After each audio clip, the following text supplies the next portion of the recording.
Good morning, my fellow yogic travelers.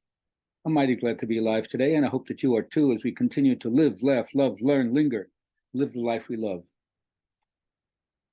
First, I want to share with you what I've learned from my Native American shaman teachers. And they said, honor the security that you do have, if you're lucky enough to have some. All that we have been taught is there to serve us well. So you have to learn to take in what supports you and what sustains you. So they remind me, I am surrounded by the wealth of my community, by the abundance of nature, and the prosperity that's available when I aim myself towards spiritual fulfillment. I've learned to celebrate the work I have done. I learned to sing songs that make me merry. I recognize that the days of my hesitancy are behind me. And I'm so thankful that I've been provided for in all ways. Now, from the point of view of the affirmation masters, wipe any problem from your mind by putting spirit there first.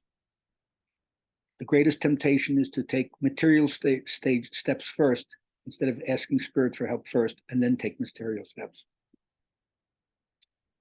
So everything will be right once you put your thinking right, which is to align yourself with spirit and keep up your interests in what you know are your gifts. Spirit never loses interest in what your gifts are, and neither ought we.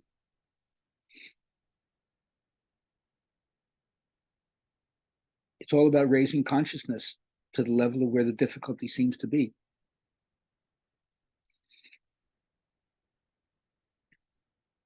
So once we do that, then we can enter into what's called bhava.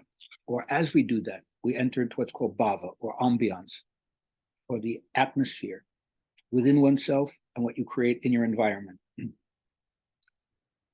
bhava, or atmosphere, creates a certain kind of medicine. Medicine is whatever leads to wisdom and your connection to the spirit. And there's plenty of room for spaciousness to expand out of the narrow view we may have of any given problem we have, and dwell in the immensity, the vastness of what the human being is capable of. And I know that seems that we're going from the concrete to the abstract, but once we're getting to trying to define the universal, invisible, omnipresent spirit, can't put it into words. But you can cry with a yearning heart for it. Like Ramakrishna says, people shed jugs of tears for family and business. How about shedding jugs of tears for our distance from spirit?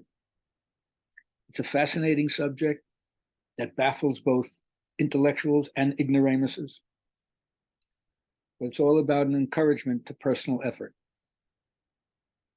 Like a cheerleading squad. We can't play the game for you, but we're rooting for you. And that's in your own mind as well. And so I always bring this back to hit the mat, do your practice, because if you don't set out on this way and engage yourself completely, you'll never be free from the sadness and melancholy that seem to weigh you down. But if you do that, you'll have moments of sober certainty, of waking bliss. You'll be cool, you'll be sane, you know where it's at. And although ours is a historical moment of a lot of destruction, it's also one of a tremendous promise. So respond to this and then tell the story through music, poetry, song, dance, color. Don't let the universe run down. Keep renewing it just as the Creator does.